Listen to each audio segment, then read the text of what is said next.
Testing, 1, 2, 3. Testing, 1, 2, 3.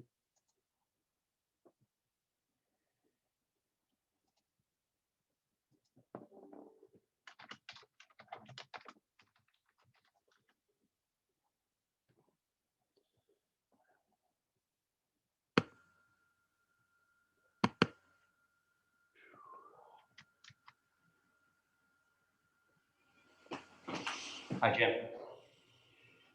Yeah, get my jacket.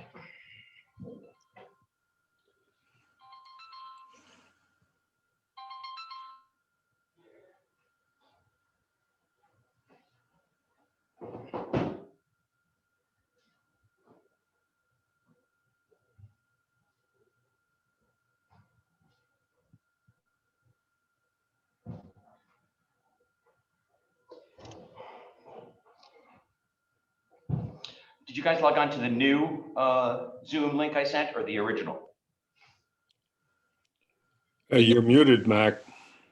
No, I'm not muted. Can you hear me? We have a problem. I don't hear you. Okay. I can hear you. Josh, we can hear you. Oh, good. Oh, good, good, good. Did you guys log on to the new link or the original link? New one. The new one. Okay, good, good. Yeah, unfortunately, the link that was posted was wrong, so I just reposted it on the website and sent out a mayor's newsletter. Alan, is that you on iPhone?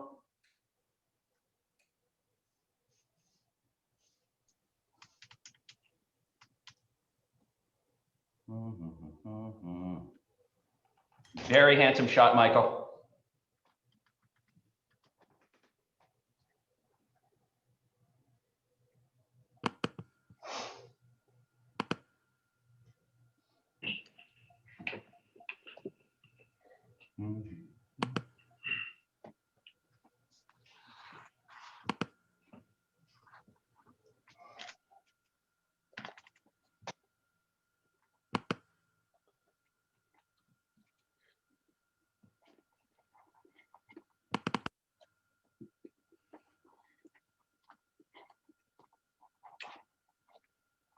Okay, let's see if we have a quorum.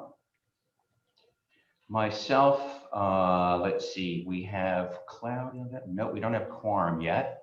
How's everyone doing this evening? Trustee Gluck, good to see you. You can unmute if you'd like to.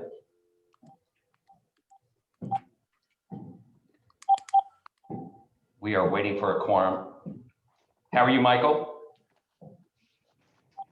Mr. Coleman, how are you? Doing great, thank you, Mayor. Good, Yourself? Good, good. Congratulations on throwing your hat in the ring. I'm doing fine, thank you. Thank you. Okay, I see we have a quorum. I see we have a Trustee Casker and Trustee Gluck. It is 7 o'clock. I'd like to call this meeting to order. If you're able, please rise for the pledge. I pledge allegiance to the flag of the United States of America, to the republic for which it stands, one nation, under God, indivisible, with liberty and justice for all. Thank you very much. Please be seated. Let's do the roll call, please, Elizabeth.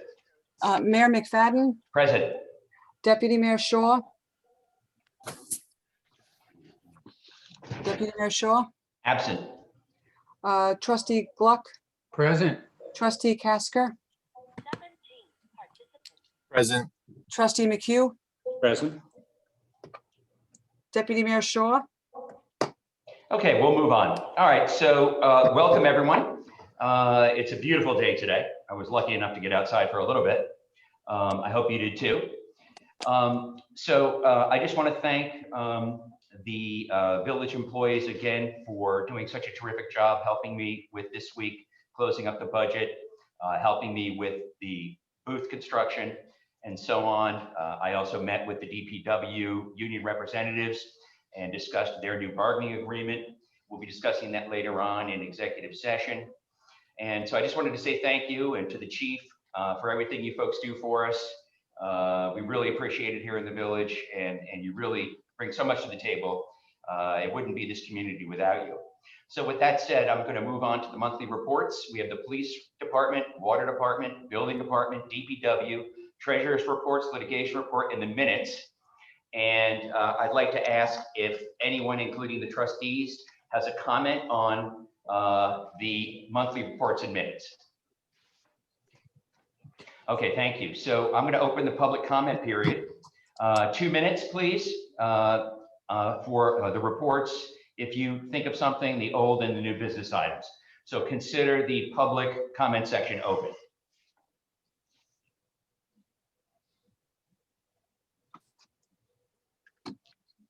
I see we also have Paul Brook and Josh Scherer. Congratulations also for throwing your hat in the ring.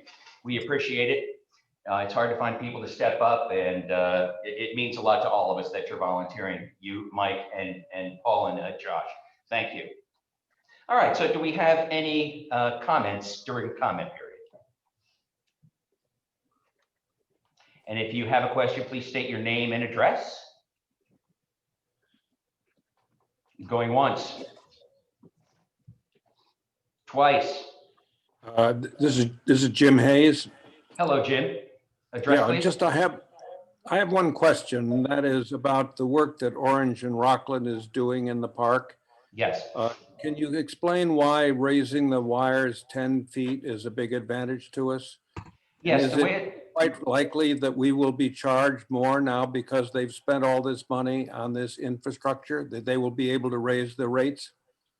I have not heard that from them. What they've told me is that they spent so much money on damages based on falling trees that their investment is going to make it such that they won't have to come in as frequently. So there was no association with the rates. Their claim is that by raising it and by strengthening the wires and also trimming the trees, that they believe there will be less blackouts and brownouts and repairs. Now that was borne out actually in our last few storms.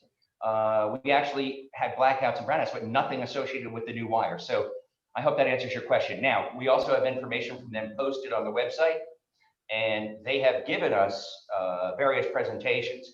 And if you would like me to send that information over to you, I'd be happy to do so between now and the next meeting. Okay, that's not necessary. Okay. I'm just skeptical. And there's nothing wrong with healthy skepticism. I certainly Okay. understand that. Do any of the other trustees want to comment on Jim's question? Okay, do we have any other questions or comments? Hello, Chi Yin, I see you just joined us. Okay, so we're going to move on then. Okay, so our first item on old business is resolved to approve the CCTV work to be performed on Pond 3 sewer lines as recommended by Weston and Sampson. I know that we have some discussion on that. Who would like to start?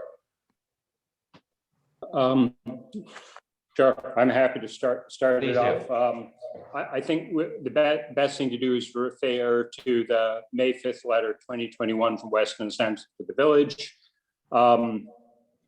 It's the egregious section is on Tuxedo Lake, not on Weewa. So I think we just need to be careful how we characterize it, because they were talking about 90% flow at 4 a.m. in the morning along Tuxedo Lake. Obviously, that's our drinking water, so that should be our greatest concern. So that's issue number one. Issue number two is with regard to when we approved the scope of work, when they were doing this analysis on October 16th, there was a lot of discussions with regard to this quote unquote overflows being reported on pond number 3. I continue to stand by Jeff and our reporting to the DEC with regard to our monthly discharge monitoring report. We have never reported that.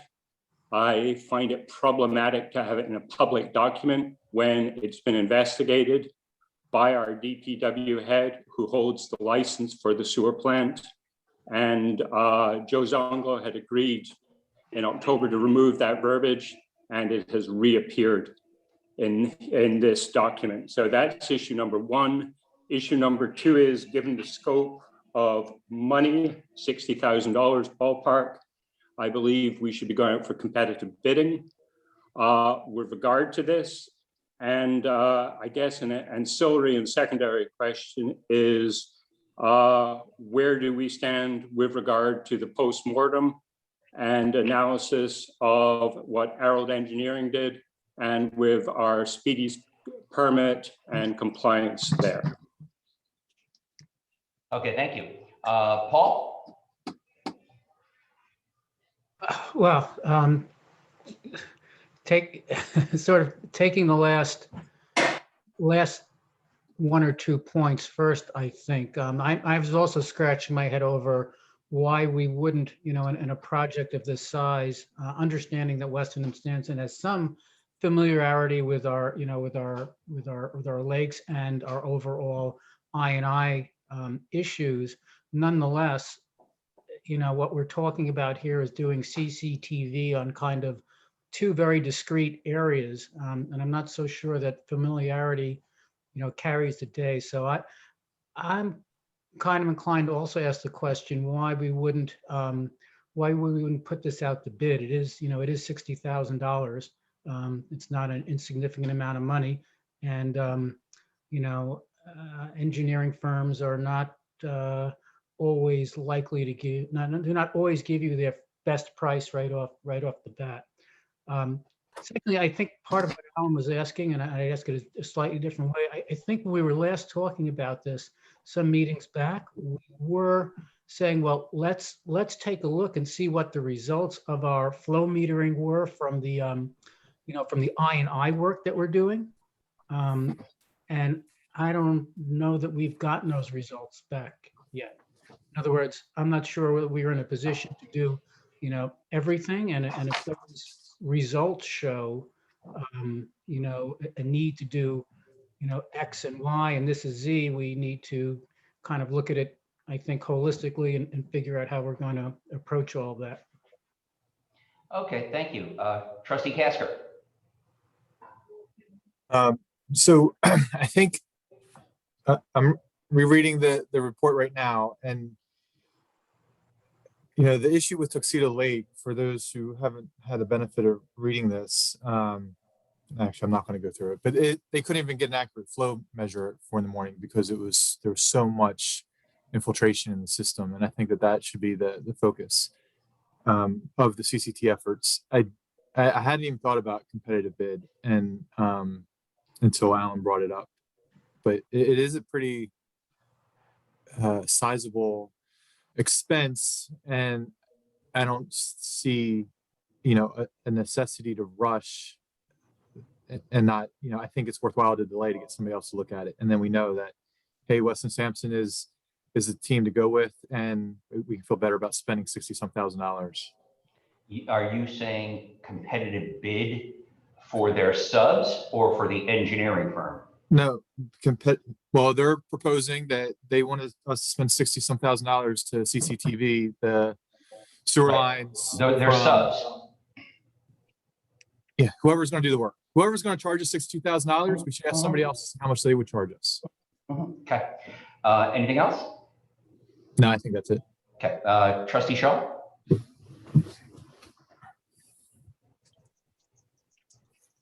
You're on mute. There you go. I mean, that shouldn't take a long time for them to get 3 different quotes from subs, if that's the case. Shouldn't delay it. I mean, we don't have to go out and do anything more than that, right? Than to ask Weston and Sampson to give us that. That's a good question. I mean, if we do a normal bid package, we would have to write the RFP and then set the bid date, the opening date, get it approved for bid once we wrote it. That could be months.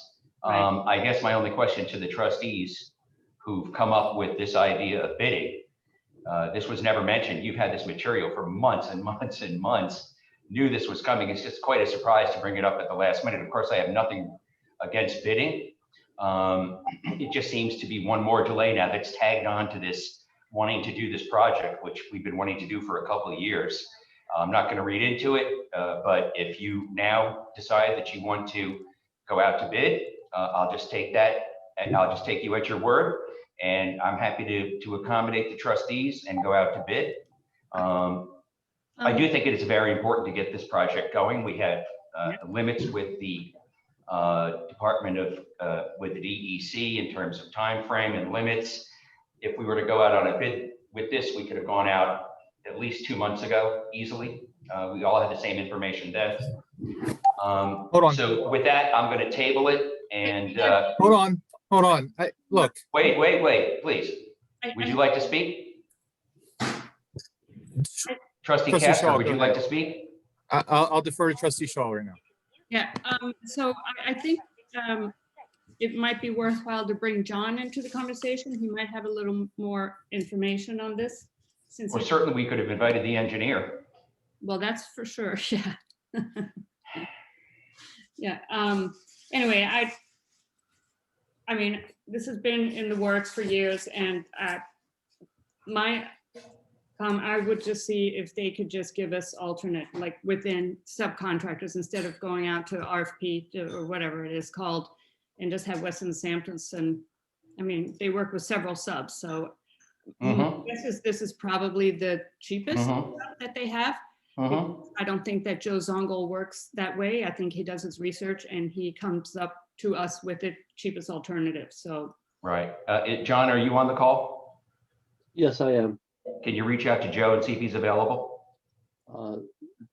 This evening or tomorrow? Yeah, this evening. Okay, let me try. And also, do you have anything you'd like to add to the conversation?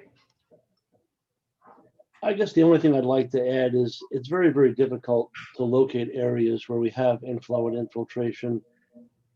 We found areas that have inflow and infiltration. We should really try to resolve it without too many additional studies. Because once again, it's hard enough to find these areas, and once you find them, we should try to resolve them, expeditiously. I do understand the budget constraints as much as anybody else, but we've identified problems. We should try to resolve it without having too many more reports and studies done. Okay. So I don't think- Trustee McHugh, you had your finger up? Yeah, John, whilst we've got you on, can you give us an update of where we stand with regard to Weston and Sampson doing a postmortem on phase 2 and 3 of the I&I project? I'm not familiar with that at this point. Sorry, so I guess my fundamental issue here is we've gotten a large capital project. It's $150,000. We have to report to the DEC with regard to what we've achieved with regard to that project. And from there, there's going to be additional steps that we either don't have to do anymore with regard to satisfying our Speedy's permit or not. That should be of paramount importance rather than this. This is important, and it's really important with regard to Tuxedo Lake in light of what Chris brought to light at the meeting. And we certainly should move forward, but that doesn't mean we're fiduciaries and we have to go out to competitive bid and make sure we're getting the best and the most reasonable service and bang for our buck. So I think we've got two things going on here. One thing which I'm troubled about is that we haven't followed up and we don't know where we stand with regard to what Arrold Engineering did and the success of the project. When you say we, who do you mean? That is, Weston and Sampson was tasked with that.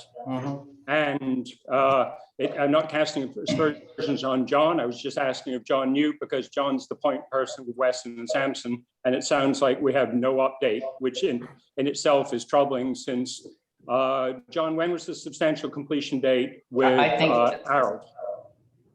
Sorry? I don't have those dates in front of me. Yeah, I think we need to get Joe. I think we need to get Joe involved. I've sent out a lot of information that Joe's submitted to us. I want to make sure that you have all that in front of you. And we don't have time to do that now. So if we can get Joe on the phone. Otherwise, I think my marching orders are pretty clear. I will contact Joe tomorrow and have him go out to bid with the subs. And of course, follow up and see if he's gotten the information from the I&I. Okay, let's move on to the next item So, unless there's hold something on. else someone wants to add. Yeah, I'd like Yes, to Trustee Casper. clarify my point, because it changed as soon as, Trustee McHugh brought up that point about putting it out to bid. If we're going to buy a police car, we don't take the dealership that we go to the most and just grab their price and go with it. We're spending $50-some thousand in a police car, we get additional bids. I look at this as analogous to that. We're spending, Weston Sampson's recommending that they sub out the work for $62,000 to CCTV some pipes. I don't think we go to Weston Sampson and ask them for a better price. We go to another engineering firm Exactly. and ask them how much they would charge to do the scope of work that Weston Sampson already wrote for us that we already paid them for. Now, did anyone hear me say that we're not going to go out to bid? I thought I heard ask Weston Sampson for better subcontract prices. That the question was, do we ask for a new engineer or a new set of subs? And Tinka felt that we should go with a new set of subs through Weston and Sampson, which is what we've done in the past. And now you're saying you'd like to go to a different engineering firm. Look, I'll defer to other people on the board who have been doing this longer than I have, but I think you ask another prime contractor for a better price. You don't ask subs through a prime for a better price. No, the prime would ask for new subs to compete against the subs already on the estimate. Well, can I, Mayor? Yes, please. May I make- So maybe we're all right in this. In the sense that I think we can assume, but we should certainly ask Weston and Sampson whether they've gotten the best price. They're very comfortable with that, or they can get a better price from their subs. But we in the past have often gone to our alternative, engineering firm at least, and said, here's what we're doing. What could you do this for? And it doesn't strike me that the description of the task here is all that complicated. It's we know where the pipes are, or Weston and Sampson. Trustee Gluck, I agree. Of course, there's going to be, for a new engineer, there's going to be a startup cost because they're going to have to get familiar with the project. That's going to be built into the bid. That's going to cost us consulting money. If you want to do it, that's fine. Again, I don't care if we do a bid. Of course, it's great to do a bid, but information's been sitting on our desks for months. My only point was that we should have discussed this from the beginning. This is very got this May 5th. Talking about going out to bid. May 5th, I got this. 5th. May 5th, 2021. It's not months. Trustee Casker, it was preceded by another letter in the year 2020. October 16, I think. Yes. October 16, 2020. Same information, same prices. Yep. We didn't have the flow tests then. This is what is a result of the flow tests that they've done But in the April. prices are the same. And there was no mention of going out to Right, bid. and now we understand the importance of doing it. But now we're going to ask people to bid on something we didn't know we were going to do yet. Now we know, and now we bid. Okay, great. So let's move on. Mayor McFadden, I was able to get in touch with Joe Zongel. He's going to log on in up to 2 minutes. Okay, terrific. So we'll move on, and when he's in, we'll have him, the trustees can address questions to him. All right, so let's go to the next item on the agenda, which is the GIS and mapping and engineering fees. I think we should move on to table that until we get Joe on the phone and move on to Hogland. Does anybody have any comments about agreeing to the Hogland licensing agreement? Oh, works for me. I have no issues with it. Trustee McHugh and Trustee Gluck. No, template of the previous one, so I have no problem with it. Okay, good. All right, so I'll read off that one. Be it resolved that the Board of Trustees approve that the mayor sign the Hogland license agreement for the use of certain areas of the DPW property for truck parking, water, electricity, and other reasons specified in sections 2.1, 2.2, and 4.0 of the agreement. For this access, Hogland Energy Group LLC will pay the Village of Tuxedo Park a fee of approximately $6,000 to be added as revenue in the budget line item 2410, property rental. May I have a second, please? Second. Second. Any discussion? All in favor? Aye. Aye. Terrific. Thank you. Okay, and let's see. Mayor, Yes, I just wanted to say, somebody has their hand up. Do you want to address that now or wait? I'd like to hear from Joe if he's on the line. Not yet. I don't see him. I'll let you know. when I Okay, do. and who has their hand up? Shunyun Hempel? I can wait. I'm sorry. I got back late from the city. I missed the public comment session right at the beginning. I can wait. You've got important business in front of you. Okay, thank you. Now, while we're waiting for Joe, you're welcome to ask the question without objection from the rest of the board. Okay, please. Okay, it's not a question, it's an announcement. The Friends of the Racetrack Preserve and the Garden Club will be hosting a spring celebration on June 5th for the entire community. It will involve a walking tour at the racetrack starting at 10 o'clock in the morning, followed by tree planting ceremony at the northern end in honor of Debbie Matthews, Coco of the DPW, who also retired last year, Alan McHugh, who's been our dedicated tree board liaison for the past years, and also in honor of all the stewards whose donation made the racetrack possible. And then the event will then adjourn to Gavin Maxwell's house on Summit Road. And the Maxwells have very kindly allowed the visitors to cut the peonies from their gardens for a donation. And there'll be drinks and the food will be individually packed. And current CDC guidelines about masks and everything else applies. So I hope everybody can join us. This will be the first celebration and community event since COVID started in 2020. And I hope to see all of you there. And also, I don't know whether Elizabeth, you had the chance to circulate the photograph of the new board, that the notice board at the racetrack to all the trustees. Yes, I did. Okay, so I'm here to seek permission for us to mount that piece of wood on the existing pole, which currently houses two really ugly signs. This board, which looks like a little, it's just a bigger piece of board, will allow us to put, there you are. Will allow us to put the notices up with a lot more grace and protection. So I'd like the trustees' permission for us to do that. And the positioning of this particular notice board is on existing, is right where the pole is at the moment. So at Tuxedo Road is right where the steel barrier is at the moment. And we also want to put one at the northern entrance, which will be into the path further beyond where the Stewart Stone, the stone where we dedicate the Meadow Stewarts is located. So I'd like, you to sort of ask me questions, if any comments. Okay, thank you very much. I didn't get a chance to look at it, so I'll defer to the other trustees on this. Can I just pop in for a second just to say that Christopher Gao is paying for this himself. There's no cost to the village. Thank you. Do any of the trustees have a handle on this issue?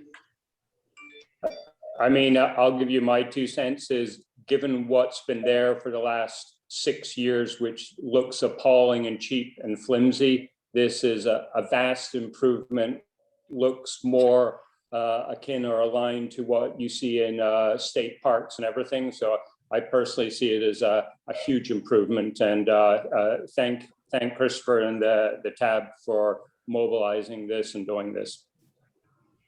So I'm in favor, sorry. Just as long as we're all aware it is not a public park. Paul, any comment? No, I saw it. I think the board is a definite improvement. The only question I had, I think, was, did I read that you were going to continue with the 2 postings that are there currently, and is that board large enough to handle the messaging that you are looking to put there? Good question, Paul. We're replacing the 2 existing notices with a combined one, which is much more friendly, much more graceful, and short. Great. And it will warn people. It basically says, I can read the draft text to you. It says, welcome to Racetrack Nature Preserve. To protect the native plants, birds, and wildlife, and yourself from ticks and possible injury, please stay on the path. Please don't litter, smoke, remove any plants, nests or eggs, or feed the wildlife. But please do keep your dogs on leash and pick up after them. Thank you. Enjoy the gifts of nature. TV Tree Board. Okay, I think we've discussed this enough. Hold on. Alan or Paul, would you like to, is this important? Chris, what do you got? Yeah, just quick question. So how far into the preserve is this going to be? Is it right where the old sign is, or is it going to be moved? Exactly where the old sign did. In fact, the post stays. We're just putting a bigger piece of wood at the top. I'm sure it'll be fine, but my only observation is driving by there are a lot of signs. There's a historic marker, there's a do not enter sign, there's a stop sign, there's one-way sign, there's lots of poles and signs, and this is a larger sign, a larger marker. It's going to be more visible. And I would just ask that we put some thought into how cluttered that area is with posts and apparent, and not this sign. This is a very beautiful looking one, but a lot of the other ones are, I don't think, reflect the historic nature of Tuxedo Park. And they're Department of the Transportation type signs, but I just think that there's some better alternatives we can do, and this just kind of adds to more things to look at. I just want to make that observation. I think, Trustee Kasker, didn't we agree that we were going to do a wood signpost for the nature preserve sign itself? You mean the historic marker? Yeah. The historic Didn't we marker. ask for a wood post? We asked for something other than stainless steel. And I don't think, we knew exactly where that sign was going to be placed when we approved it. We knew the general area. I'm not super pleased with where it is, but I actually think it's dangerous. Somebody goes off the road on a wet driveway. Yeah, I had brought up to Christopher and Chuyan that some people had asked for it to be moved a long, long time ago. But of course, other people like it. They mentioned other people like it. But Chuyan, would you consider changing that to a wooden pole? Well, rather than a metal pole? New York historical sign is a metal sign. There is no wood alternative. So unless we say that this is not a historical site, we can't, I'm referring just to the pole. The pole. Yeah, I think it's on a metal pole rather than a wood pole. I don't know the construction of this whole thing because it's ordered from the shop that does all the New York historical site stuff. Right. So whether it is possible to mount the historic sign, which is made of steel, onto a wooden pole, I don't know at this point. And I hear what Trustee Chris was saying, but it's funny because like everything else in Tuxedo Park, we also hear, as the mayor said, a lot of compliments to that about that sign, saying that it's about time, we should be really proud of this and so on. But I do accept what you say about we need to be careful about over proliferation of signage in that area. We can't do anything about the stop sign because that's a police sign. The sign, the new sign that we're seeking your approval is right exactly in the current location. So, and you can't see it because there's a dip going down to the racetrack. At the moment, as Elizabeth, I can actually show you the photograph. Instead of two very ugly, I don't know whether you can see this. Yep. Two very ugly, sort of boards. We're replacing it with this thing at the bottom, and this is painted dark green. So it'll be a lot more, as I call it, stylish, quiet, and in keeping with the serenity of the racetrack. So I've got a question, and this is to Chris Kasker. It's twofold. One is the historical marker. The issue you have is the aesthetics or where it's currently placed. That's question number one. Question number two is with regard to the signage Chuyan's suggesting. Given it's wood, it could probably be screwed to one of the trees down there, which would reduce the amount of posts sticking up there. But it is well down inside the racetrack around the loop. So, I mean, there's a solution to that, but I was just wondering what what the issue was with regard to the historical marker, if it was the placement or the aesthetics of the marker. I actually think, honestly, I would say it's I'm not a fan of both. Okay. Aesthetics, it looks like a rusty old pole, which is, historic, and better than typical stainless steel, which is what it would have been mounted on.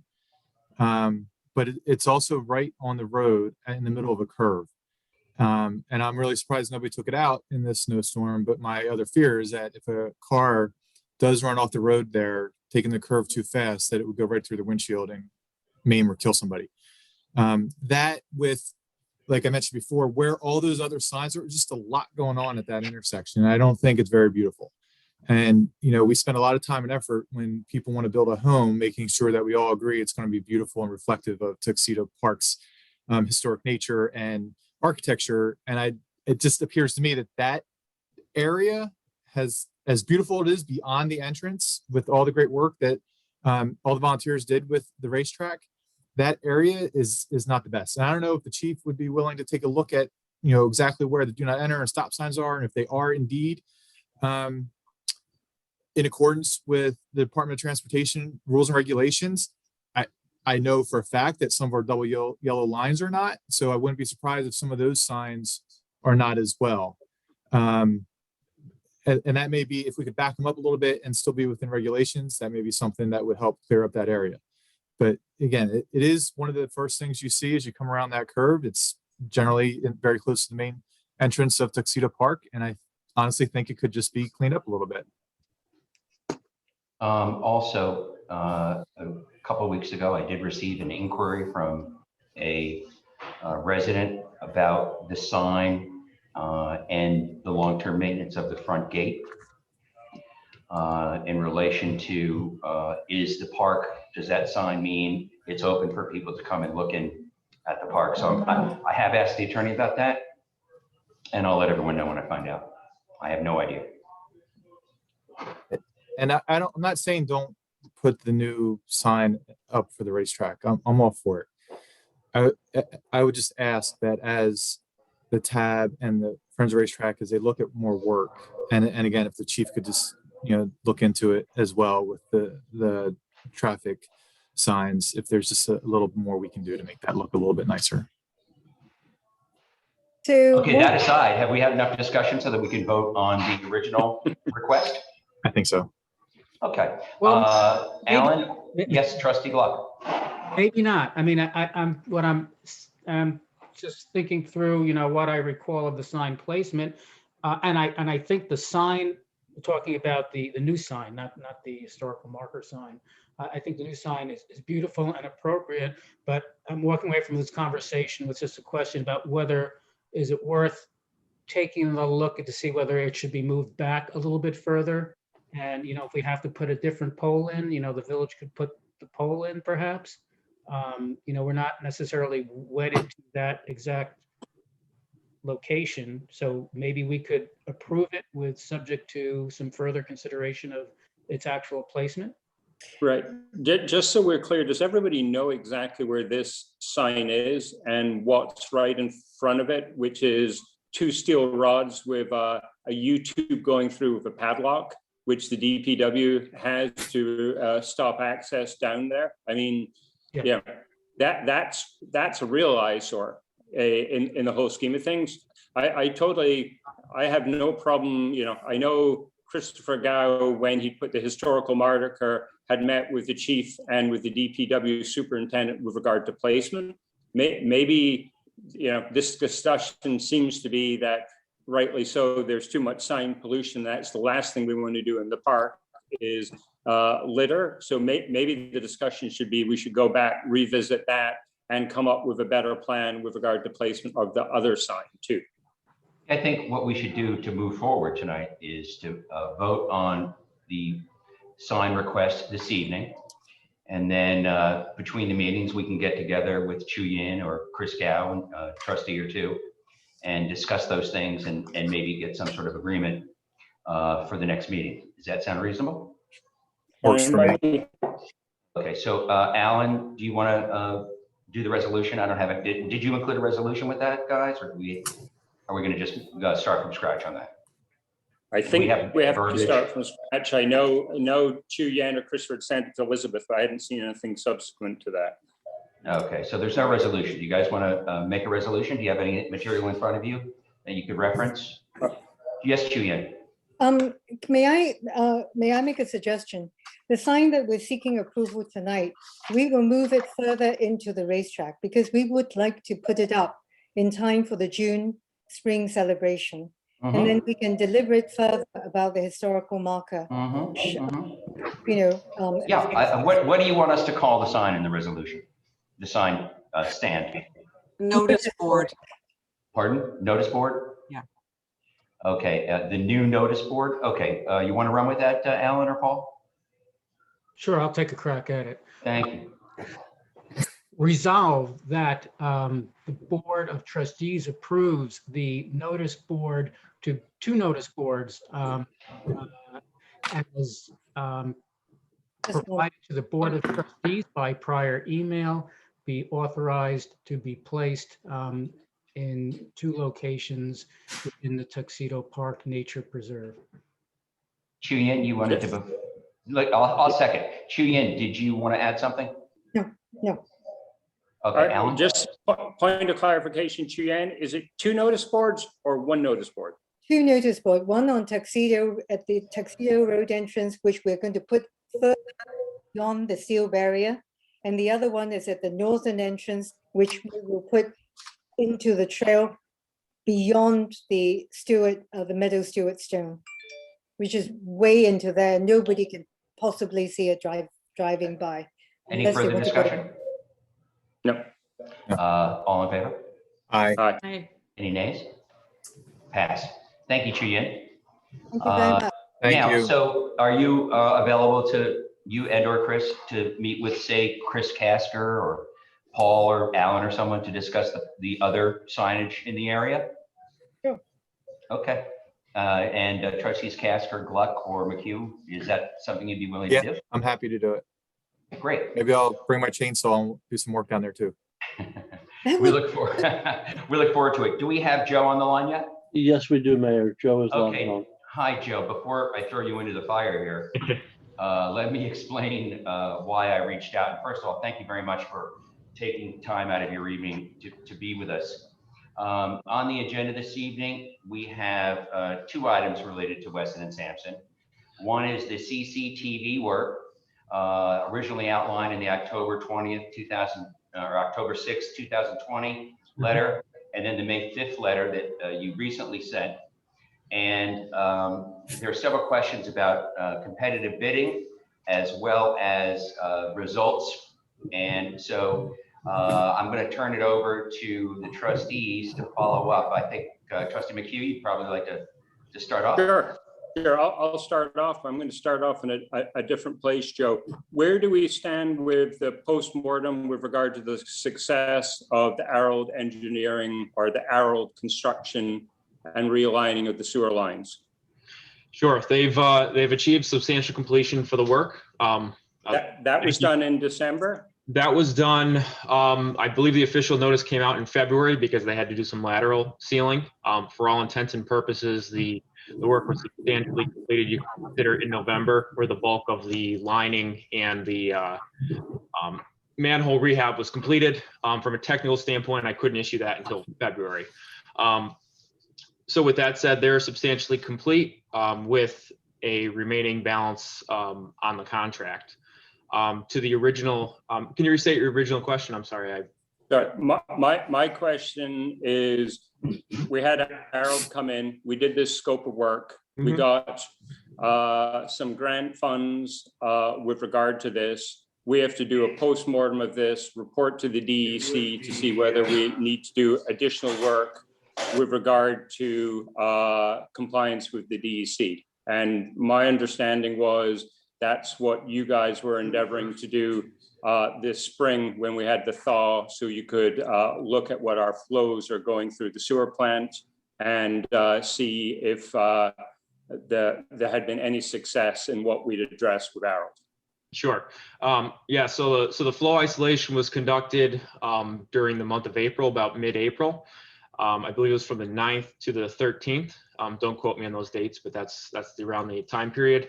So the sub-basins 2 and 10 area for regard to the SSES and the aerial construction was conducted. We've recently received the results from the flow isolation sub-consultant and are in the process of preparing the necessary letter to go to the DEC. Overall, they had very good results. The flow was negligible, that was read. There was one location where we found that a roadside swale was actually draining into a manhole. We're going to look into getting that repaired, but it's a fairly simple repair. Otherwise, the results were very promising, and it appears that Aerial's work was successful. As part of Aerial's contract, they are still contractually obligated to go back and inspect the manholes after a year after substantial completion, and CCTV the lines to make sure the liner is still intact. So that's a 1-year period, and the village is withholding 15% retainage on those items until they come back to completed. So, but overall, it was successful, and we'll be providing the summary information shortly to the village and to the DEC. Okay, and then what's your, if you're looking at a schedule, what do you envision with regard to feedback from the DEC and whether there's going to be further steps given we continue to violate our speedy permit? Sure. Well, when it gets submitted, I can't estimate their turnaround time. Depending on what their backlog is, it might be a month or two until we hear back. But then there are additional phases within the implementation plan, the flow management plan that was submitted back in 2019, if I recall, which includes doing a flow analysis of the entire system, receiving plant flows, and then putting together a comprehensive report. So what will end up happening is the DEC will say, thank you for submitting these results. We agree with your analysis or we disagree, and then we'll get that finalized. In all likelihood, they'll agree with our results. Then they'll say, move forward with the next phase of the flow management plan that was approved. And just, so we're talking Q3 best case scenario, you're going to get some result. And then what are you, the next stage, have you even remotely quantified what you think it'll be? In terms of what? Additional flow. What'll be required next is to be looking at the system holistically, and it's more of a data analysis type of activity, which we allocated a budget item when I was discussing the budget for the next year with the mayor and Tinka Shaw. And what was the dollar amount? I'll have to pull it up. Give me a moment here. So, Alan, I think you were talking about having this type of information in front of you before we move forward with any CCTV decision. Is that correct? No, with regard to the CCTV, I just honestly think we have to go to competitive bid. I just think it's prudent as fiduciaries. So that's my obstacles, and it's got nothing to do with Joe, and Joe understands that on all the other projects we've dealt with him, over X dollar amount, we have to do it. So yeah. Joe, what is the, thank you, Alan. What is the, did you estimate that, Joe, or is that based on subs that you brought in? How did you get that 60 grand for the Sure. CCTV upon 3? Yeah, so those numbers are primarily sub-consultant costs. So what we held was the cost for one of our inspectors to be out there to provide assistance to the CCTV inspector. But the bulk of the costs are from the CCTV sub-consultant. We held contingencies, and that was based on a day rate production. Because of some of the unique features of the sewer, we weren't able to do it on a linear foot basis, so we had to do it on a daily production rate. Some of those unique features are some of the manholes aren't able to be located. Some of them have steel surcharge plates that are bolted onto them, which are difficult to remove. So there are some issues in the field that they might run into. So we did a conservative estimate based on field production, and the contract set up to be based on a time and expense basis. So the estimate was based on. Did you solicit other CCTV vendors? I solicited the vendor that is most familiar with the village, and then the numbers that they gave us are competitive to what we see in the industry. I could solicit other vendors to see if I can get a better price. But we do a significant amount of this work, and based on the rates they provided, they were in line with industry standards. So we use them because they're familiar with the area. We have a good working relationship, and we trust the product they provide. Yeah, I'm not so sure that our procurement policy requires that we go out to competitive bid, Paul, on this, as it may fall under professional services rather than getting some quotes, but you know, that we can check with Brian. But it sounds to me, what I've just heard is there may be other CCTV companies that may give a lower price, but unless it's substantially lower, we would probably choose the one that has the most familiarity with the park.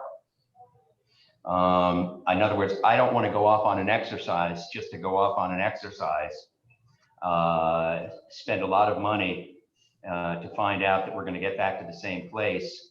You know, here, in my view, I'm listening to an expert tell me that the price that they got for this CCTV work, there's two things going for this vendor. Number one, they're most familiar with Tuxedo Park.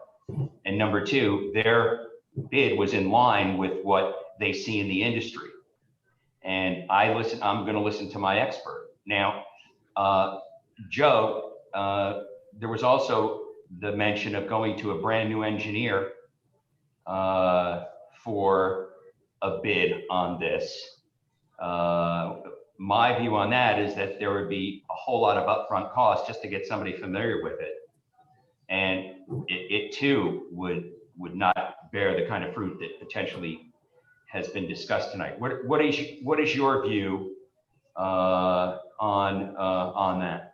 Sure. Well, I understand the board's, desire to try to get the best price possible. To go back to your original comment, the CCTV subconsultant working under our contract would fall under professional services, which doesn't require competitive bidding as compared to public contracts, which you have to go with the low bidder. Right. I'd like to remind the board that the CCTV is the next phase of our contract that we had. So Yeah, I'm listening to it on television. I mean, on my phone. I can't. Oh, sorry. Sorry, Jim, if you don't mind going on mute. He's muted. Okay. So this is the next step this is the next phase of the contract that was previously approved. So we've done the initial field reconnaissance to locate the structures. We've conducted the flow isolation, and then the CCTV was to follow after that. And then everything was going to be compiled into a report, which has been previously approved by the board.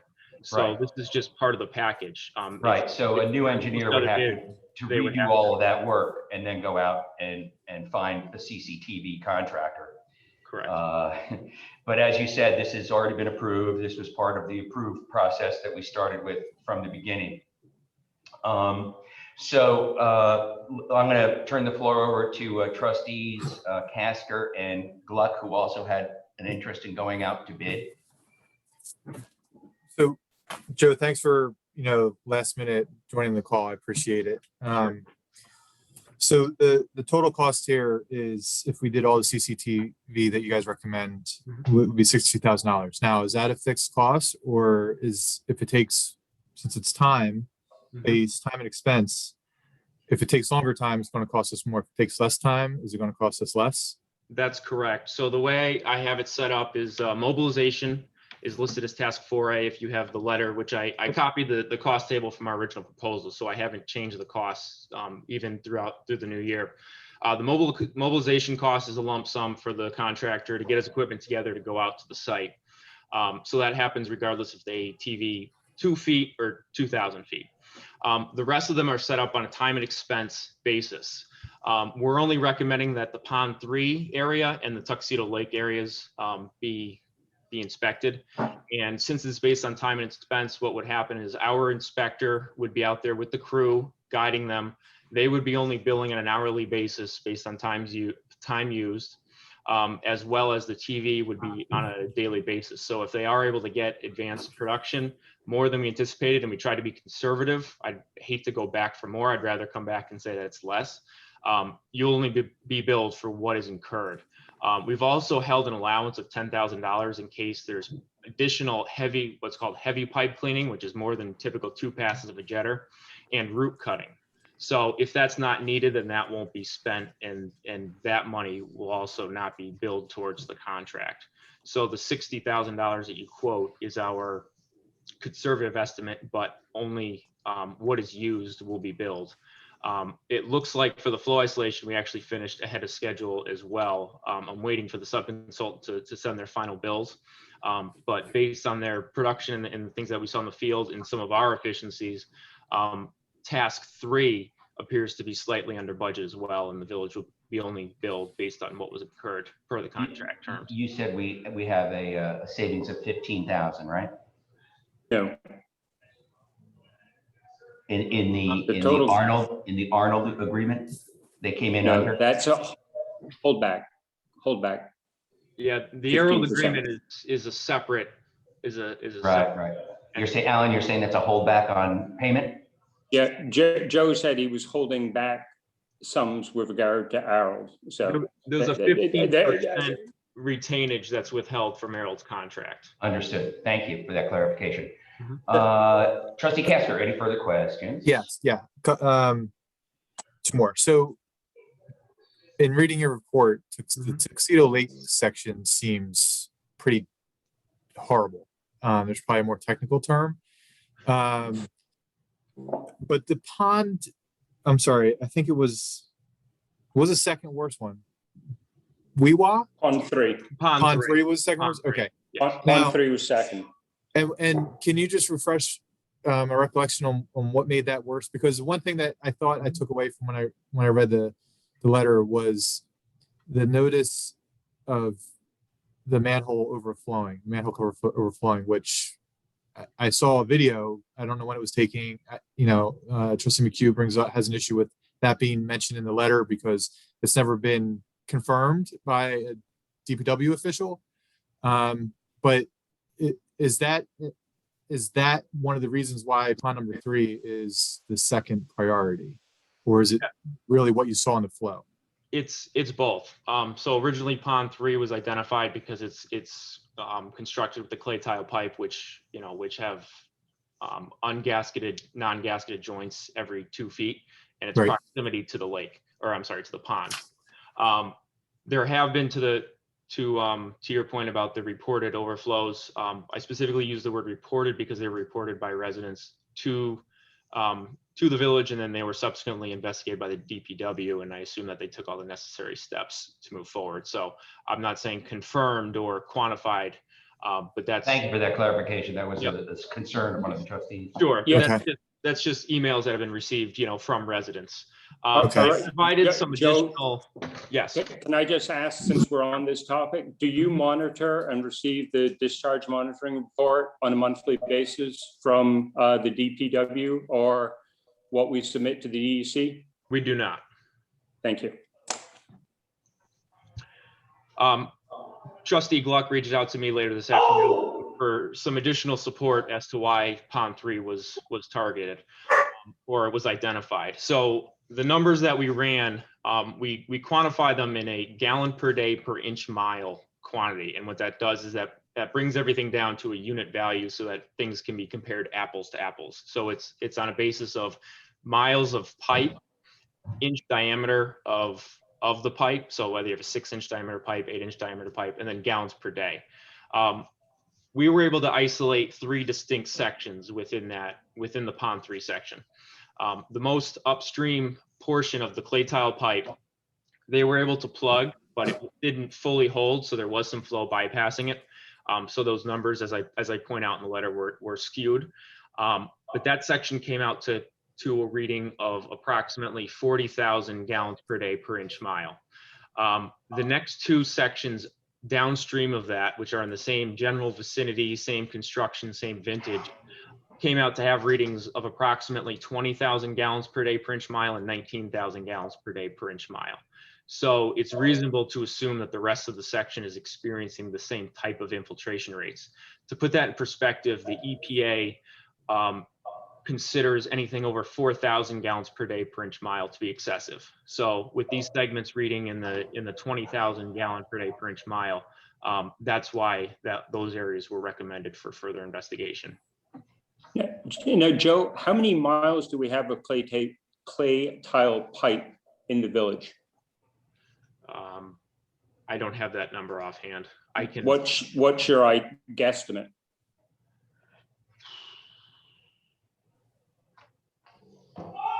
I would say the majority of it, maybe about 3 miles or so. 3 miles. But don't quote me on that. I'd have to check. Okay, no, I was just order of magnitude my last question is, how difficult would it be for you to mobilize and just get a couple of additional quotes?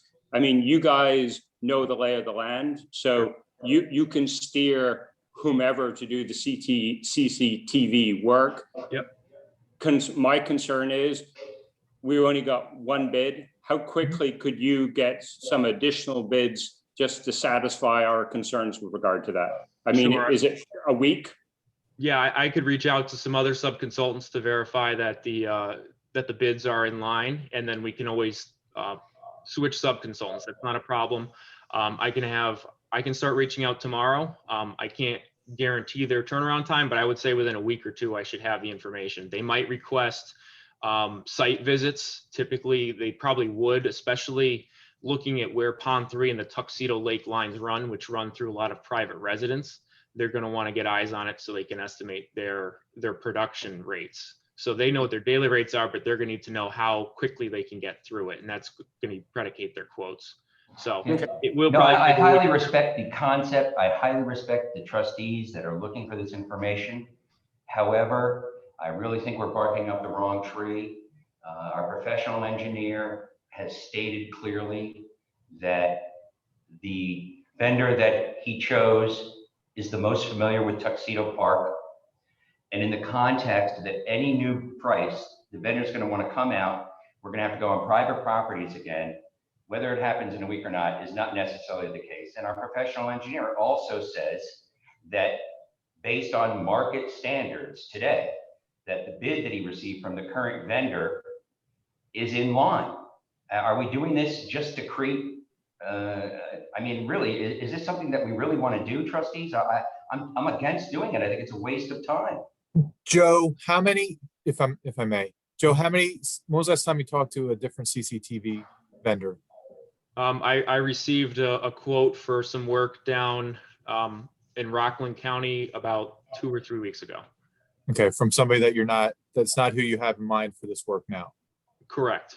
And how was their rate compared to the sub that you selected? Their rate was consistent. The scope of work was slightly different, but their rates are consistent. I can certainly reach out to them and get a quote. And now I'm almost completely satisfied. I just want to make sure that for last year you haven't been talking to the same CCTV vendor and saying that that's the consistent price. If you're working with other vendors and you're seeing consistent pricing, then that's what I was asking for. And in my view, I would think that the engineer would have the best interest of the village in mind, wanting repeat business and not choosing a vendor that isn't a good price. Well, how would we know that? Because that's what a good business professional does. So I just had one question. Hey, look, you don't need to laugh. I mean, look, you can have that discussion with Joe if you want to go back and forth. I'm trying to. You keep interrupting. Okay. Okay, great. So, why don't you finish up and we'll decide, where to move after you and the other trustees get to discuss it. I'm done. Trustee McHugh, I don't know what you're saying. Sorry, I'll ask one quick question, then I'll defer to Paul and shut up finally. Who did you use when you did the Hadar property? Aerold Construction conducted that work, but we provided our oversight. Who did the question is, who did the CCTV work? Because you were on site when they were doing it, or a Weston and Sampson representative was on site when that work was done. I'm just curious who that vendor was. Are you saying back in 2012 or 20? No, more recently in I You're talking guess about it was this past summer? August, July or August of 2020. It was Errol's Construction who was the contractor for that work. Right, that's not the question. The question is, who did they sub the CCTV work to? They self-performed. They self-performed. So the question is, given we have work currently, we have a credit with Harold Engineering right now, why aren't we discussing doing it with them? Because their contract was a bid contract for a specific scope of work that was approved through an engineering report through the EFC. And in order to amend their contract, the engineering report would need to be revised and accepted by the EFC, and then a change order would have to be approved by the EFC prior to them being able to do this work and pay them with the funds. Right, And but there's I was going to have Errold operate as separate entity under this contract, but I did not want to provide the illusion of any conflict of interest that if they came back indicating that the results show that the pipes are all awful, they're going to turn around and then be able to get the construction work because there's available funds in the contract, which is why I wanted to go with a third party in this instance. right, and I'll play devil's argument. Devil's argument on that one is they're beholden to us. We've got additional work we want to do. We have additional grant money which we can apply if they do additional work. Why, given they do their own CCTV work, you've already done the flow analysis, so you can't be hoodwinked. Wouldn't it be a natural to just ask them what they quote? And then, to be honest, if you asked them and got an order of magnitude, and if it was out of sync, I'd be more than satisfied going with whomever, because it sounds like what the work Harold's done has been, from what you said, a complete success. I could certainly reach out to Errold and have them work. Well, another reason I didn't want to have them as a subconsultant for this particular project was that we are operating on behalf of the village as the village engineer and the inspector for their current work that is ongoing. So by having them subcontracted through us for another project that could be construed as being related to their work, I did not want to cause that conflict of interest where we're trying to operate as a representative for the village on the construction side and then come into a financial agreement with them within the village on a project that could potentially go their way if the condition of these pipes are found to be in poor condition. That's why I wanted to avoid any illusion of conflict. Right, and I guess my response to that is they're 90% complete on the other work. So the likelihood is, they'd be motivated to, given they're mobilized, done work with the village, obviously worked well with Weston and Sampson and everything, to continue that work. I would have thought that they would have a vested interest in moving it forward on a constructive way, but that's me. And Paul, I would disagree defer. with you respectfully, and I do not want him to approach them. I do see it as a conflict, and I don't think it's worthwhile approaching them. Yep, I agree. I mean, at the end of the day, didn't we hire Weston and Sampson as our engineers? I mean, I don't want to second guess everything that Joe does. Because It's clear he has our interests in mind, and it's clear we were wrong about the bidding. Yeah, We were clearly wrong about the bidding. bad judgment, and I don't see any reason to second guess everything. So No, I'm ready. ready to move on with this vote. Yeah. Before we do that, before I close the debate, let's just go around the horn one more time. First time. Yes, Paul. First time.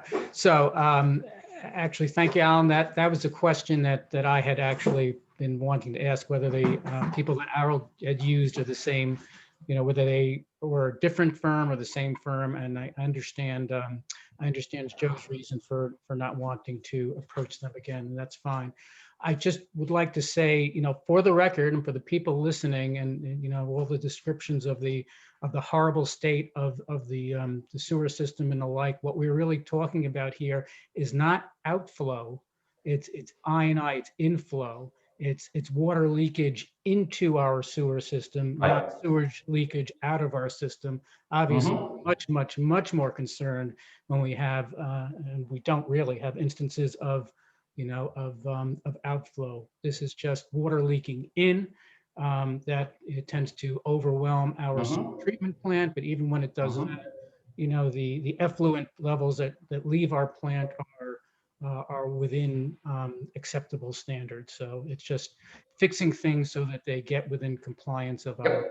And you made this same point last meeting, so I appreciate it. There's probably new people on board. All right, so Trustee Casker, are you ready to vote on this? I am, and Joe, I just want to thank you for hopping on the call right now. I didn't enter this meeting with any questions, and then all of a sudden a bunch popped into my mind, so I apologize for everybody else who had to listen to me ponder out loud, but I came to where I think I needed to be, and I want to thank Joe for popping on and answering my questions. I appreciate that. Yep, I got the baby down in time, so I'm happy to answer the board's Joe, I'm questions. sorry. I'm sorry, Joe. I'm happy to answer the board's questions and resolve these now rather than having it. Okay. Trustee McHugh, do you have any other questions? No further questions. Thanks, Joe. Okay, so let me go to this. Okay, resolution 0519-01. Be it resolved that the Board of Trustees accept the recommendations made by Wesson and Sampson in their follow-up proposal letter dated May 5th, 2021, regarding sewer trunk line investigation update for conducting CCTV and root cutting services, and that the Board of Trustees approve the recommended tasks and expenses on page 2, tasks 4A, 4B, 4D, and 5, a total expense of $62,000 to be charged to item 8120.4, sanitary sewers contractual. May I have a second, please? Good. Any discussion? Discussion, I see no line item 8120-4 on the budget. Okay, I'll turn that over to Elizabeth, since we worked on that together today. Right, so I think the mayor had said that we would create a line item for that, and so I looked. No, That was my understanding, I'm sorry. So I looked, I'm sorry, so I looked in New York State's, they have a chart of accounts that villages are supposed to use, and that was I picked several codes relating to sewer and talked to John about it. Okay. All right, no problem. Alan, did you have something you prefer? Well, we certainly can't put it there since there's no such line item. We could certainly create one, but what would you like to put it under? I suggest you do 8130.5, which is inflow and infiltration, which I think would be the most logical given what the discussion has been for the last 15 minutes. Accepted. Okay, and we have a second. Any other discussion? All in favor? Aye. Aye. Aye. And I'm an A for not competitive bid. We're not required to go out for competitive bid. We're not required, but that doesn't mean we don't have a fiduciary responsibility. Nor do we need to create them where they don't exist. The ayes have it. Okay, so let's move on. Now that you have us, Joe, if you're available and interested to discuss the recommendation you're making for the storm drains, do any trustees have a question that's in the budget for next year? I'd like to get that approved. But before we do that, let's just go around the horn and see what the general feeling of the trustees is. Why don't we start with you, Trustee Casker?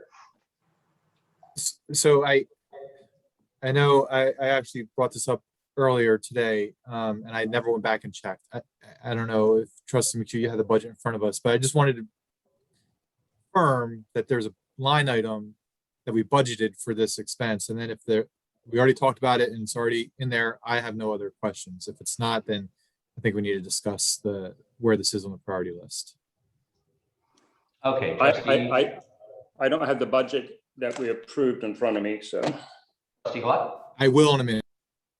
Sure. So, Joe, if I understand this correctly, what this entails is our DPW in the first instance locating, drainage catch basins, if you will, and determining their interconnectivity, which will be on their plate, which you really need to know before you guys come out and do the GPS work. Is that correct? Yes. Right. Well, that's our recommendation. Reason being is we were originally asked to help supplement the maps the village already has, the GIS maps, which is very detailed on the wastewater, sanitary sewer, and water aspects. It doesn't include drainage. All right. When we originally propositioned for this, it was asked to locate these structures. Our suggestion is that it is imperative to know how these structures are connected to know how the system operates. So we could go one of two routes. I thought this would be a good endeavor for the village DPW to undertake while they have availability, and I know they have a jetter truck available, and that was done in the spirit of trying to save the village some money. We could also utilize a similar subconsultant that we were just talking about for the last item, which is a CCTV company that does jetting and cleaning. However, that would be an additional expense. So that's why it was formulated the way it was. So you guys did a fantastic job on our mapping of our sewer and water lines, and it's very helpful. And I fully expect that if we do a project like this, certainly our storm drainage will be immensely helpful in the future. My main concern in approaching it now is that it seems to me that there's a bit of a bucket of work that our DPW has to do in the first instance. And I've been around this rodeo before. I'd like to see that work get done before we take this, next step and actually say, go on this project. And I have a secondary concern, quite frankly, that it seems a bit pricey. And I'm not saying you guys aren't worth it and you're not doing a great job, and that isn't the price to do. But given the scope of other things that we have to do,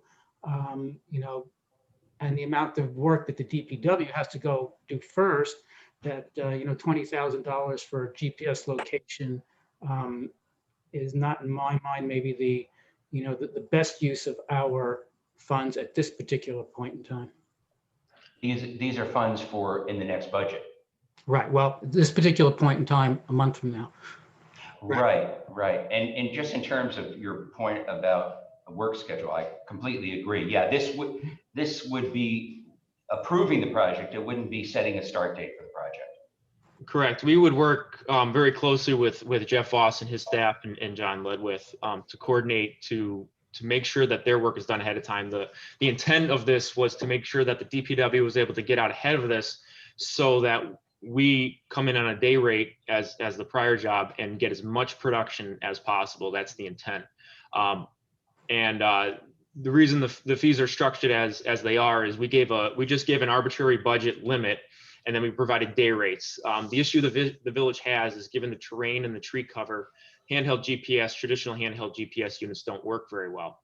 So we would come in with our survey grade equipment that have network extenders where they can set up an area where they can get satellites, and then they can remotely shoot these. We also have the option, if you don't need that exact level of detail in terms of location, we can manually pull swing ties to known objects and put the structures into the mapping that way.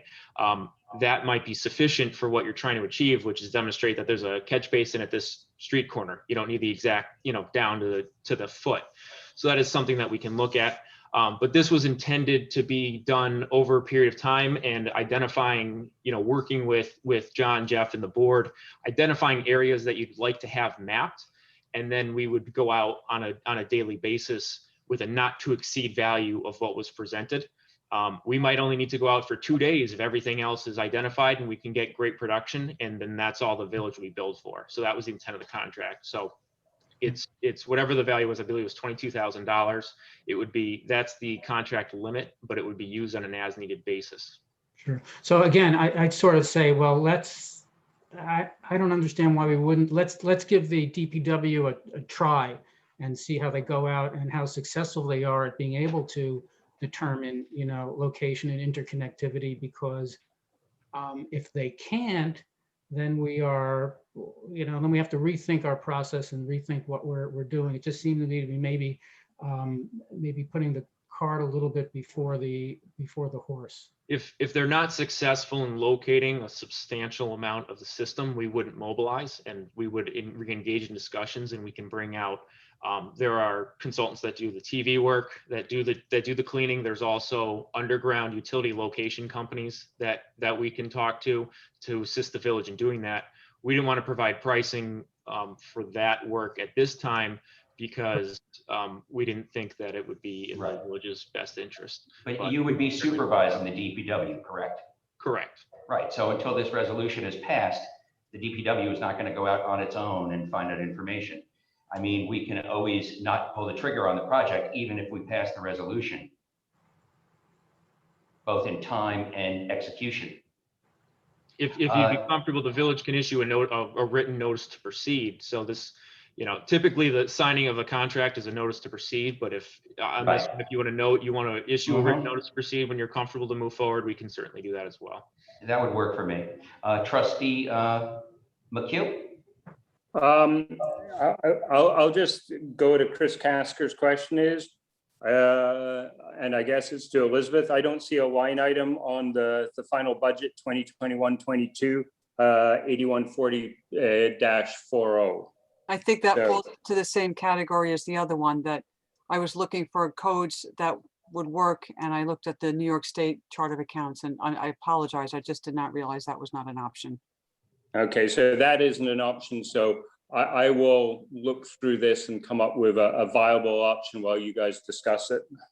Okay, thank you. I don't have, I kind of echo, sorry. I see you, Paul. Okay, Trustee Glock. Yeah, sure. So I recall that during our budget discussions, and I think this had originated with Jim Hayes, who may be able to pitch in and help us, but we had talked about this with a certain dollar amount in mind. We had, and the dollar amount is $5,000. Okay, and so we put that $5,000 someplace. We had it in the budget without a line item marker. Ah. So so we had budgeted a notional amount with regard to this. Obviously, this number is 4 times the amount we had envisioned, but we don't have a line item yet that reflects that.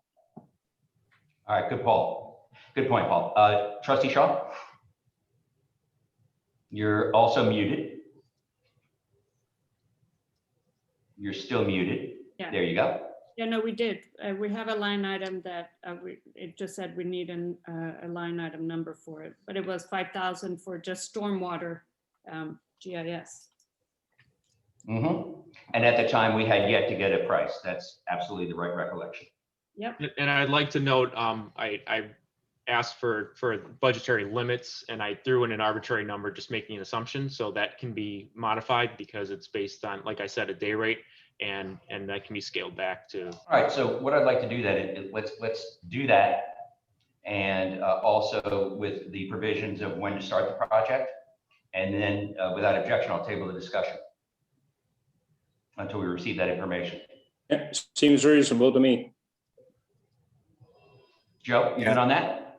Can I just get some clarification as to what information you would like to Yes, receive? you mentioned a moment ago that you would look more closely at the price. You were, I think you basically said it was a placeholder, the 20. Well, I put in 20, giving adequate number of days, but I can suit it. I can tailor it to make it fit. However, within that, we would be limited by how quickly we can get production out there. So we might not be able to cover the entire village if the number is lower than Right. Okay. No, that's perfectly fair. So what we'll do, you, John, Jeff, and I will talk, and Tinka as well, and we'll come back with something more solid for the next meeting. Joe, thank you very, very much again for spending your time. I'm glad you were able to put your child down, boy or girl. It's a girl. She's a girl. Yeah, and she goes down very easily. So we're lucky. Oh, good. Trustee McHugh, you have something to say? Yeah, I just given we got Joe here and we had such a hard time getting this thing mobilized and done, could you just kind of, given the people who are still on the call, just give a brief overview of the water control that we put in at the water plant and why we did it? I think it would be beneficial if you can just do it in a couple of minutes. That'd be great, Joe. Yeah, I'm happy to speak to it. I know, Alan, this was one of your projects that you're really pushing forward, and it was something that was necessary. So I'm glad I have the moment to speak to it. So the primary control panel that operates the water treatment plant, which is the village's drinking water, was antiquated and outdated. There were a number of computer cards that were failing, and the DPW was no longer able to get parts. I believe a few years ago they bought a stockpile in the event that they failed. So we were asked to provide some support in putting together a bid package, so vendors can be provided apples to apples bids to replace this control panel. So we worked in concert with the board to determine what control panel style you wanted, how technically advanced you wanted it, how integrated into SCADA you wanted it, things like that. We put together a bid package and we're able to get a number of bids that were comparing apples to apples as compared to reaching to different vendors, because different vendors will try to sell you different products. In the interim, there were a couple of short-term items that we identified, changing the power supply to the control panel, making sure that it was protected in an event of a power surge, and also putting a backup power system for the control panel. Both of those were installed in the short term, and they have remained for the new control panel. After going back and forth with the control panel vendor and developing the software, I'm happy to report that this week the new control panel was installed to the water treatment plant. It was no small undertaking. The water treatment plant had to be taken down out of service. We had to notify the fire departments. And then Jeff Voss did a good job of managing the water plant manually. There's a lot of pumps, there's a lot of valves, there's a lot of things that get controlled there, and he had to make sure that they were all operating in sync and properly. We were able to transition over to the new control panel, and then yesterday they ran through the final tests, ran it through all its paces, and now it's working properly. And the spare parts have been delivered, so the project has been successfully completed. And now there's a reliable control panel operating the water plant. Congratulations to all involved. Okay, thank you very much, Joe. Great. Thank you for your time. I appreciate it. Thank you, Joe. Pleasure. All right. Take care. Okay, so thank you. We're going to move on to the Weewa Fishing Club. As I had noted earlier, I had suggested a $1,000 license fee up from $400 or $600, which was agreed to, in addition to a $500 donation for milfoil mitigation.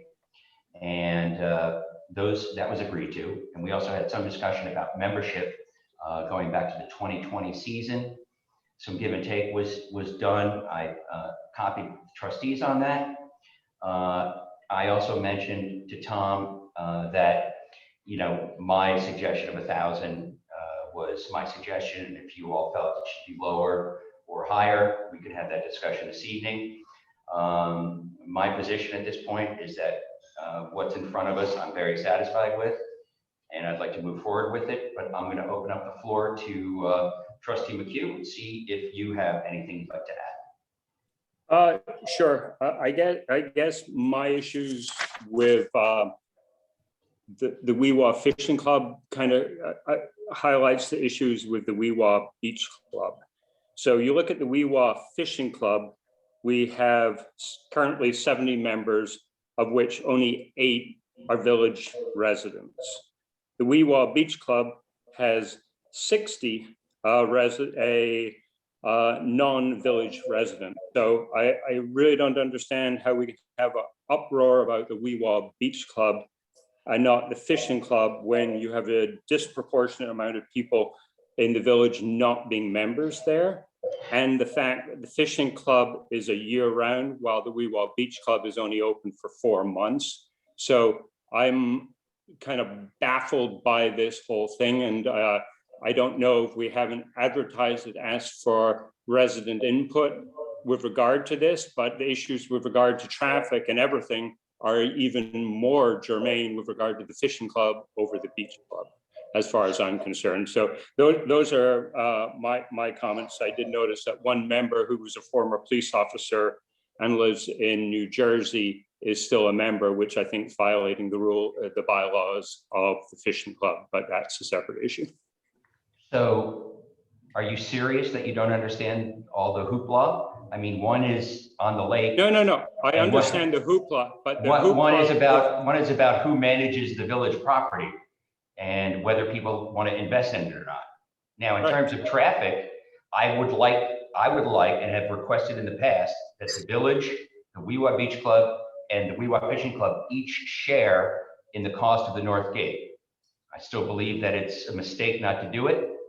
And you mentioned traffic, and that's why I included them. I think we had no accidents last year, and I think this contributed to it. But that's my view. It still is my view. And obviously, I'm not going to get anywhere on that because this board has already voted down the North Gate, which I think is a mistake, but that's the way it is. All right, so Trustee Gluck, what's your view? You're muted. I'm not going to get into a rediscussion of the Weewa Beach Club and Weewa, Fishing Club, and that. I think we spent an inordinate amount of time on those discussions over the last couple of months. I'm happy to welcome the Weewa Fishing Club as a partner, and I'm happy with the contract the way it is. Thank you very much. Trustee Castor? I agree with Trustee Gluck. I'm glad. I appreciate the mayor's efforts in negotiating it and getting a little bit more money for the village, and I have no other objections. Thank you. Trustee Shaw? I don't have an objection to them. I do agree still that it should be the North Gate, but that's, anyway. All right, Tom, I see you're on the call. Do you want to address the one resident from New Jersey that Trustee McHugh brought up as being illegal? Yes, I do not know of that situation. I request on an annual basis people to confirm their residency. So I don't know if you want to mention this person privately or to me separately, and I can deal with it promptly. Yeah, I'll shoot you. I'm certainly not going to mention the name. I'll shoot you an email with the individual involved. It's a quote unquote village employee who hasn't been a village employee for years. Okay, thank you. Yes, please do. Yep, thank you, Tom. Thank you, Trustee McHugh. All right, so are we ready to proceed with the vote? Okay. Be it resolved that the Board of Trustees approve that the mayor may sign the Weewa Fishing Club WWFC for the seasonal use of the Weewa Lake for fishing and boating. For this access, the WWFC will pay a fee of $1,000 for the license to be added as revenue in the budget line 2411 license arrangement fees, and $500 for milfoil mitigation to be added as a revenue in the water fund revenue budget line item F2770 miscellaneous revenues. May I have a second? Second in discussion. Yes, so you obviously would like to discuss the line items? Actually, I don't think it can be in the water department because it's Weewa. That was my only point. We already resolved that with the discussion we had over the budget by taking the money for lakes management and putting it all in all three lakes. I don't think we resolved that, nor did the budget. That's what we did. I don't believe that's the case. Where would you like to put it, Alan? Because we can resolve this later. Why don't you tell us where you'd like to put it? We'll pass that, and then we can always go back to that. Yeah. Let me see where.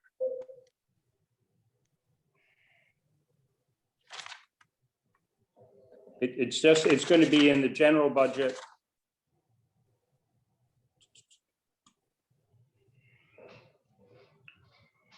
Line item 1989.40. And the line item is called? Lakes Management and Watershed Study. All right, that's accepted. Any discussion? Alan seconded. Okay, all in favor? Aye. Trustee Shaw?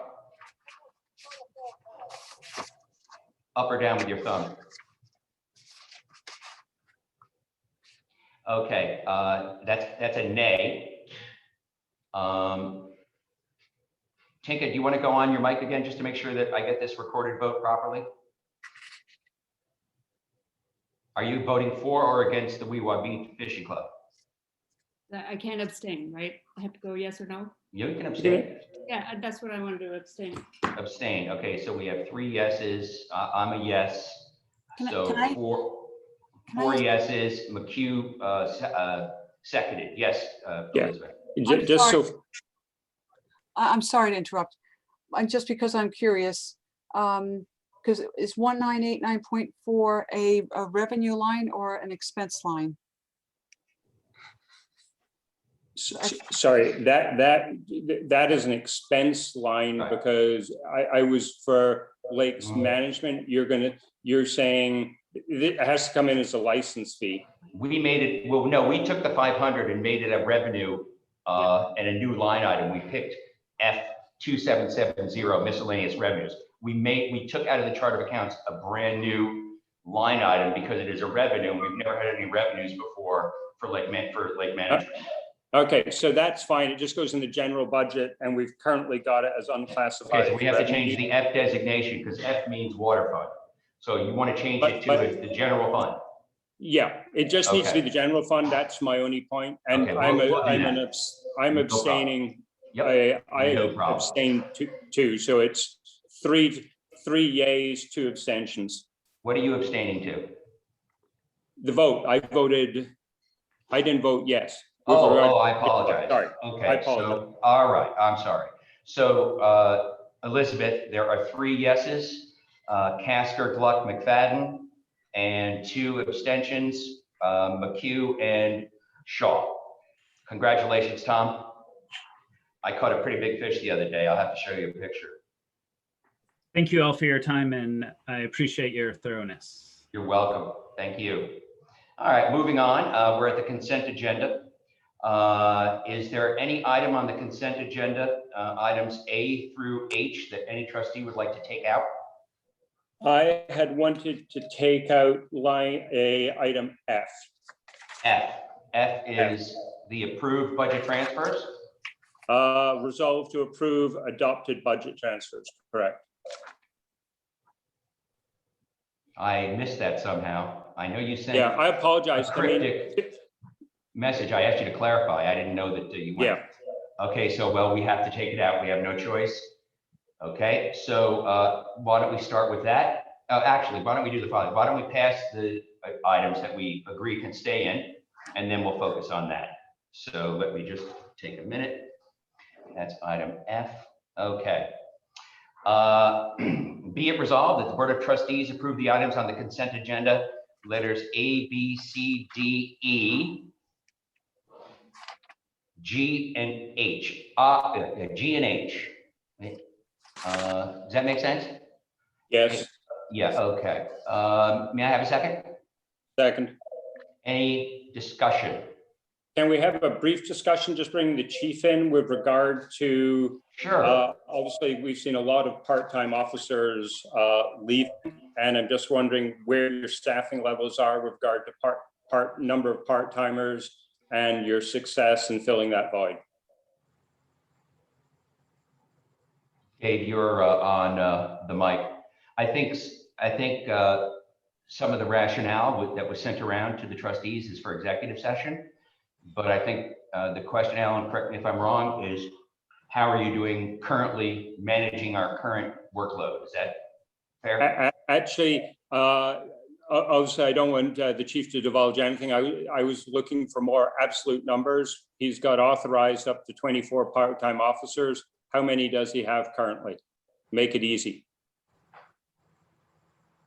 Okay, well, with the hire that I have on the agenda for tonight, we will have 17 part-timers. It reduces our workforce. We were up to 20 at one time. We're down to 17 now, but there's 17 people that are working the 2-shift minimum per week that was passed by board resolution about a month ago. So the ones that we have, the current employees that we do have, the part-timers, they are working the amount of shifts that we need. So we're doing good. And do you think you need to get any additional, or you think this is optimal operating conditions for you now? Well,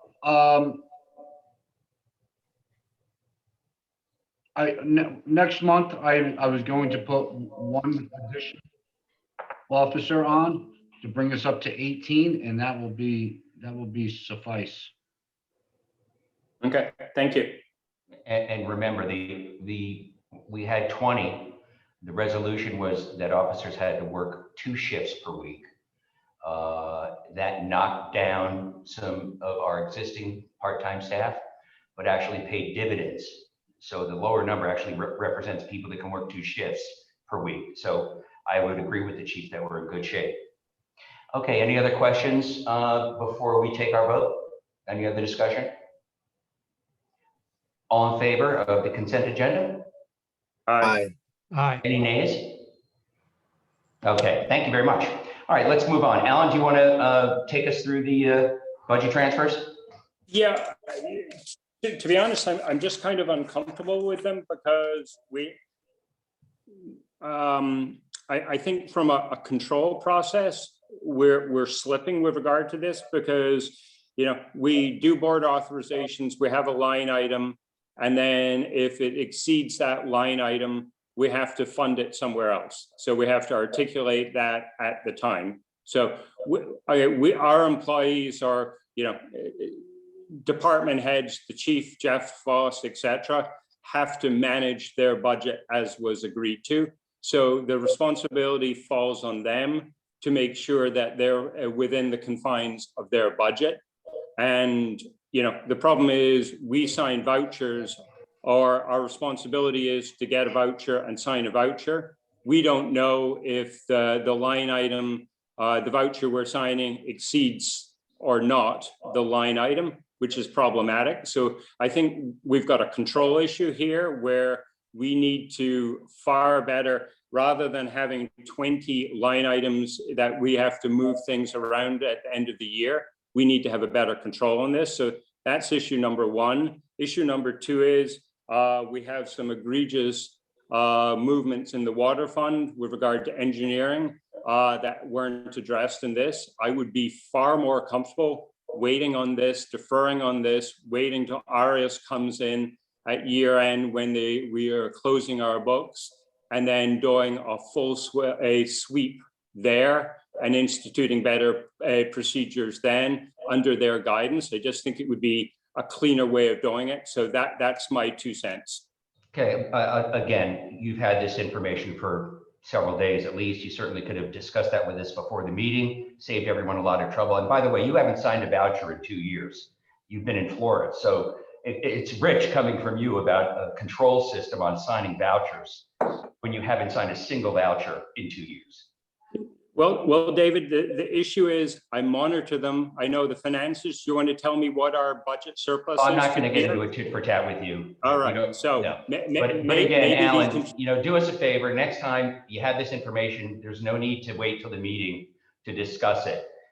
We can certainly have these discussions offline. It's a much more productive thing to do. We can all work together. We could have worked with Elizabeth. I could have talked to the chief. I could have talked to Jeff about the responsibility you're making a reference to now. I could have had them come forward with information that might have been helpful to the full board, but instead here we are again at the last minute and we're grandstanding. Okay, it's not that's not productive. It's not productive. It's not, Alan, it's factual that if you had come forward with this concern before, I could have met with all the interested parties. Is that correct?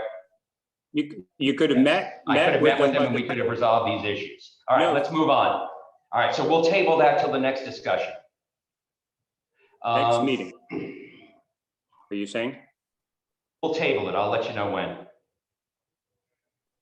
Okay, so that is it for this evening's show. We're going to now move to executive session. I have a feeling it's going to be quite a long session. I'm warning folks that if you want to stay around, it's going to be at least an hour and a half, I'm sure. Before I go into executive session, is there anything else that any of the trustees would like to comment on? Nothing for me. Be it resolved that the Board of Trustees temporarily leave the public meeting to enter into executive session at 8:41 p.m. for the purpose of discussing the DPW bargaining agreement, legal matters, water department settlements, and the employment of a particular village employee. May I have a second? Second. All in favor? Aye. Any nays? Okay, John, would you take us into the breakout room, please? Okay.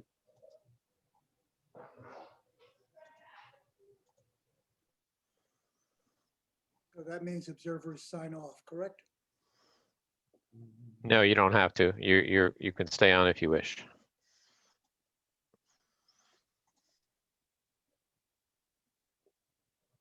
Executive sessions are open to everyone? No, we're going into a separate breakout room, so this Zoom will stay active. So anybody that's on can stay on if they wish to wait till the board returns. The board will be removed to a separate Zoom room that won't be visible to the public. Do we need the chief for any portion of this? My guess is yes, with regard to one, don't we? So you want to move that up front? Yeah. Don't you think that'd be prudent? Then he can, Makes sense to me. All right, I included him in the breakout room. Just bear with me. I'm trying to capture everybody at once. John knows what we're doing even before we do it. Well, I don't see Tinka Shaw in the listing. If she is still on, yes. I'm here. Yep. I, You have no idea how long it's going to take. where is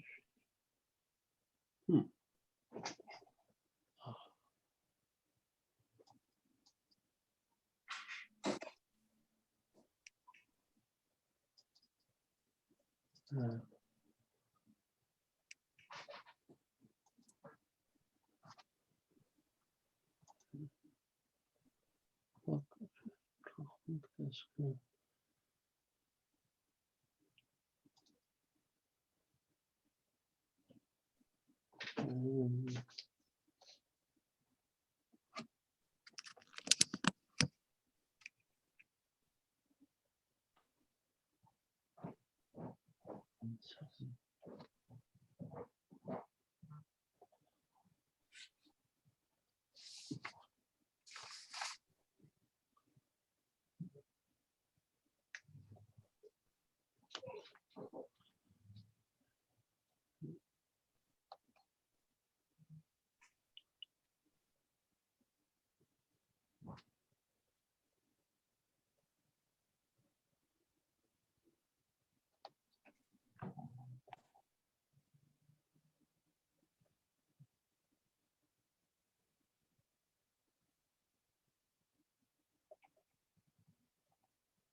Mayor, you're muted. Has he Thank come? you. Welcome back, everyone. We have completed our executive session, and we have two resolutions that we're going to move forward. One is regarding the chief of police and an increase in his annual salary for the period of January through June. January 1st through June 5th, You're on 2021. mute, Alan. Mayor, I apologize for correcting, January 1st through May 31st.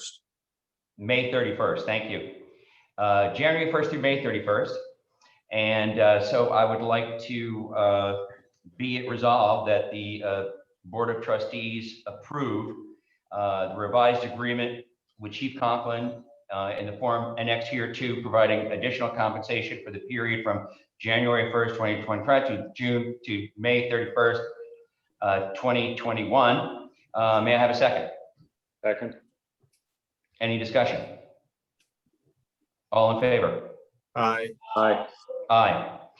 Okay, thank you. And we also have a second one regarding Sergeant Michael Tabak, defense indemnification. Be it resolved that the Board of Trustees provide Sergeant Michael Tabak indemnification. So listen carefully. May I have a second? Second. All in favor? Aye. Aye. Aye. No, you're not in favor. Oh. I know what you mean. Listen Say it carefully. again. Say the resolve. Yeah, say the be resolved. Be it resolved that the Board of Trustees provide indemnification, defense and indemnification for Sergeant Michael Tabak. May I have a second? Second. All in favor? No. Any nays? Mayor, yeah, let's just be clear. The resolution should be to deny defense and indemnification to Sergeant Tabak. That's Okay, the all right, resolution. no problem. Sorry. Let me do that. Be it resolved that the Board of Trustees deny Sergeant Michael Tabak defense and indemnification. May I have a second? Yes. Second. All in favor? Aye. Aye. Aye. Okay. Thank you for. All right. So yes, I admit I'm getting a little giddy. All right. Now, is there any other business that anyone would like to discuss?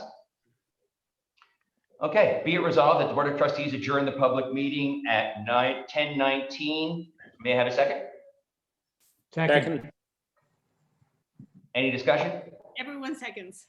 All in favor? Aye. Aye. Thank you very much, everyone. Bye, Appreciate it. everybody. Thank you. Thank you, everyone. Have a good night. Two.